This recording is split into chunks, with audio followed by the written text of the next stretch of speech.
अगर आप कोई प्रॉपर्टी बेच रहे हैं तो फिर आपके लिए अच्छी खबर नहीं है। कोर्ट का एक डिसीजन आया है जिसके मुताबिक हमने जो टैक्स है वो आप पे करना है। वो कितना टैक्स पे करना है और किस तरीके से पे करना है, इससे पहले कोर्ट का क्या डिसीजन था, एफबीआर की तरफ से क्या रूल था, क्या हमने रिटर्न के साथ पे करना है या सेल के टाइम पे करना है, आज के इस छोटे से टॉपिक के अंदर हम इसको स्टडी करेंगे। आप देख रहे हैं प्रैक्टिकल लर्निंग हाउस, मैं हूं फ़हीम महबूब। वापस आते हैं टॉपिक के ऊपर। तो सबसे पहले एक डॉक्यूमेंट मैं आपको दिखाता हूँ। ये एफबीआर की तरफ से इशू किया गया है डॉक्यूमेंट, जो कि फरवरी में इशू किया गया है, यानी कि फरवरी 24 में। 23 फरवरी को ये डॉक्यूमेंट आया है जो कि विद इफेक्ट फ्रॉम 15 फरवरी 2024 है। अब ये डॉक्यूमेंट क्या कहता है और इससे पहले डॉक्यूमेंट क्या था, अगर आप इसका सब्जेक्ट देखें तो ये पार्शियल मॉडिफिकेशन का वर्ड यूज़ किया गया है। तो इससे पहले सर्कुलर आया था 2023-24, जो पुराना सर्कुलर था वो ये था। 15 अगस्त को एक सर्कुलर इशू किया गया था जो कि सर्कुलर नंबर 3 है। इसी को ही उन्होंने मॉडिफाई किया है। अब ये डॉक्यूमेंट क्या कहता है, ये डॉक्यूमेंट बेसिकली 7E का जो टैक्स है उसके ऊपर इसको डिस्कशन करता है कि इससे पहले क्या हुआ था कि 7E का आपको पता है कि जो टैक्स है वो अप्लाई किया गया था कि फेयर मार्केट वैल्यू का जो 1% है ना, वो टैक्स पेयर ने पे करना है अगर जो प्रॉपर्टी की वैल्यू है वो 25 मिलियन से ज़्यादा है।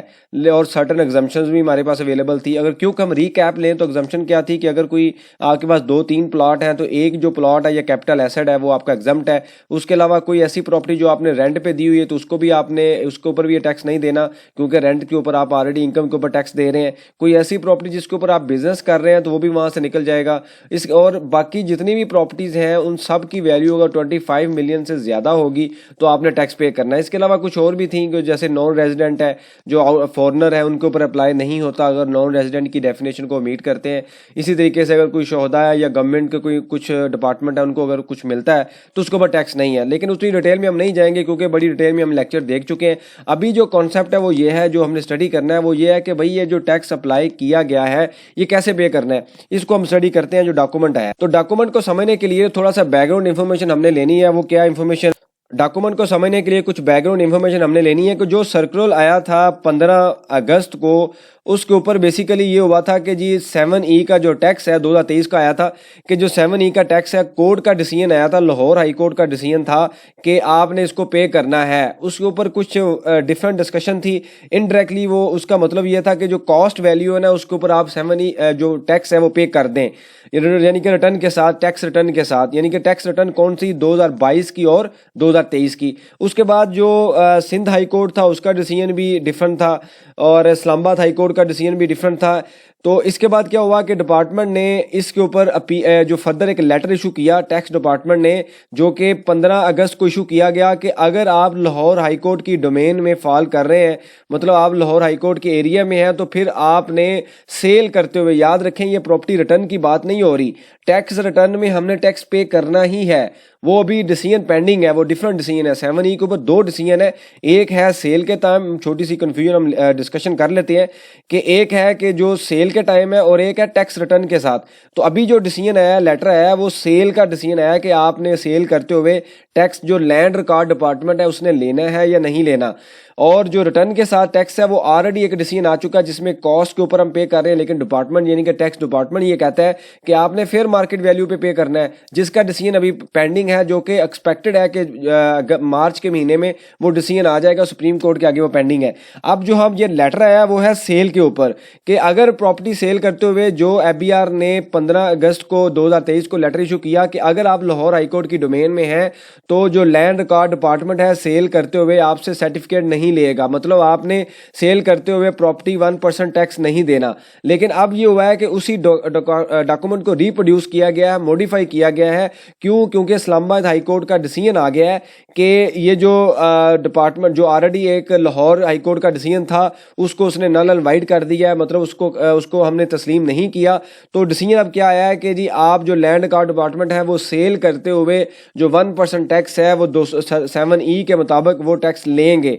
तो ये कब अफेक्ट होगा? 15 फरवरी 2024 से ऑलरेडी इफेक्टेड हो चुका है और डॉक्यूमेंट लेट आया, लेकिन इसको 15 फरवरी से अफेक्ट कर दिया गया है। मतलब ये हुआ कि अब सेल करते हुए आपने 236C का भी टैक्स देना है, 7E का भी टैक्स देना है, अगर आपके पास सर्टिफिकेट नहीं है।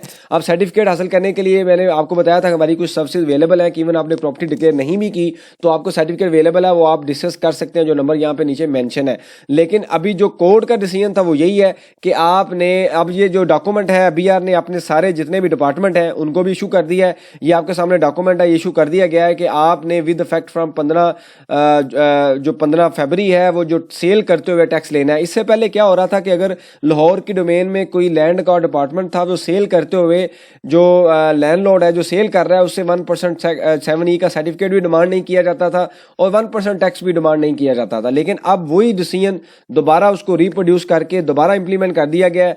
आज 15 फरवरी के बाद जब आप प्रॉपर्टी बेचने जाएंगे तो आपको 7E का टैक्स देना पड़ेगा अगर आपके पास वो सर्टिफिकेट अवेलेबल नहीं है। तो ये 2 पॉइंट हमने आज के इस लेक्चर में डिस्कस किए हैं। मैं दोबारा यहाँ पे कंक्लूड कर देता हूँ कि 7E के हवाले से 2 चीज़ें हैं, एक है सेल करते हुए और एक होता है कि टैक्स रिटर्न के अंदर जब हम डिक्लेयर करते हैं। तो टैक्स रिटर्न का जो डिसीजन है वो ऑलरेडी जो लाहौर हाई कोर्ट का आया है कि आपने पे करना है कॉस्ट के ऊपर, यानी कि कॉस्ट का 1% पे करना है। डिपार्टमेंट इसके अगेंस्ट चला गया था आगे, तो जो रूल है उसके मुताबिक ये है कि फेयर मार्केट वैल्यू पे करना है। इसका डिसीजन पेंडिंग है जो कि एक्सपेक्टेड है कि मार्च में आएगा। जैसे ही आएगा आपको अपडेट किया जाएगा। उसके बाद आता है सेल के ऊपर। सेल के ऊपर 18 अगस्त को जो डिसीजन था, 15 अगस्त को जो डिसीजन था कोर्ट का, उसके ऊपर फर्दर मॉडिफाई किया। एफबीआर ने डॉक्यूमेंट इशू किया कि जी अगर लाहौर हाई कोर्ट की डोमेन में अवेलेबल है कि लाहौर हाई कोर्ट की डोमेन में अवेलेबल है, डोमेन में अगर आप लाहौर हाई कोर्ट की डोमेन में अगर आप हैं तो सेल करते हुए जो लैंड रिकॉर्ड डिपार्टमेंट है वो आपसे 7E का जो 1% का सर्टिफिकेट है या टैक्स नहीं लेगा। सर्टिफिकेट ऑब्वियसली वो ले सकते हैं अगर आपके पास अवेलेबल है, लेकिन टैक्स नहीं लेंगे। लेकिन अब उसी डिसीजन को 15 फरवरी को जो 23 फरवरी को बेसिकली डॉक्यूमेंट इशू किया गया एफबीआर के ऊपर जो विद इफेक्ट फ्रॉम 15 फरवरी 2024 है, उसके ऊपर ये कहा गया है कि सब डिपार्टमेंट को इंस्ट्रक्ट भी कर दिया गया है, उनको बता भी दिया गया है कि अगर कोई आप प्रॉपर्टी सेल करेगा और उसके पास सर्टिफिकेट नहीं है तो आपने 1% टैक्स लेना है। तो इनडायरेक्टली प्रॉपर्टी सेल करते हुए आपके पास अब 1% जो टैक्स की कॉस्ट है वो अब चार्ज आपको होगी। तो ये बेसिकली जो कंक्लूजन थी इस डॉक्यूमेंट की और सर्कुलर की। अगर आपको कोई डॉक्यूमेंट या सर्कुलर चाहिए तो आप मेंशन कर सकते हैं, आपको अवेलेबल हो जाएगा। ये दोनों डॉक्यूमेंट अवेलेबल है और उसके अंदर आप इसको पढ़ भी सकते हैं। लेकिन चूंकि मैंने आपको जो रूल्स की लैंग्वेज है उसका कंक्लूजन आपको ये दिया है कि अगर आप प्रॉपर्टी बेचेंगे तो अगर आप सर्टिफिकेट नहीं देंगे तो आपको टैक्स देना पड़ेगा। सर्टिफिकेट अगर आपके पास अवेलेबल नहीं है या आपने लेना है तो आप नंबर पे मेंशन कर सकते हैं, उसकी सर्विसेज भी अवेलेबल है। इससे रेलिवेंट कोई सजेशन हो, क्वेश्चन हो, मेंशन कीजिए, उसके ऊपर हम डिस्कशन करेंगे ताकि जो लर्निंग का प्रोसेस है कंटिन्यू रहे। थैंक यू वेरी मच, जज़ाकल्लाह। फर्दर ये है कि 7E के हवाले से जो डॉक्यूमेंट है वो किस तरीके से सबमिट करना है, टैक्स कैसे कैलकुलेट होता है, कॉस्ट पे जमा करवाना है, फेयर मार्केट वैल्यू पे जमा करवाना है, किस रीजन में कैसे जमा करवाना है, वो सारा डिटेल अवेलेबल है चैनल पे। 7E के नाम से एक डॉक्यूमेंट लेक्चर अवेलेबल है, उसको आप देख लें। पिछले साल मैंने वो अपलोड किया था तकरीबन जुलाई या अगस्त में, उसको देखें और उसमें काफ़ी डिटेल में मैंने एक्सप्लेन किया हुआ है कि ये कहाँ पे और कैसे हम एग्जम्पशन ले सकते हैं और टैक्स हम किस तरीके से बचा सकते हैं। ये बेसिकली जो टॉपिक था वो सेल के हवाले से था और वहाँ पे हमने डिस्कस किया था कि रिटर्न के अंदर हम इसकी कैसे जो फाइलिंग है, रिपोर्टिंग है, वो कैसे कर सकते हैं।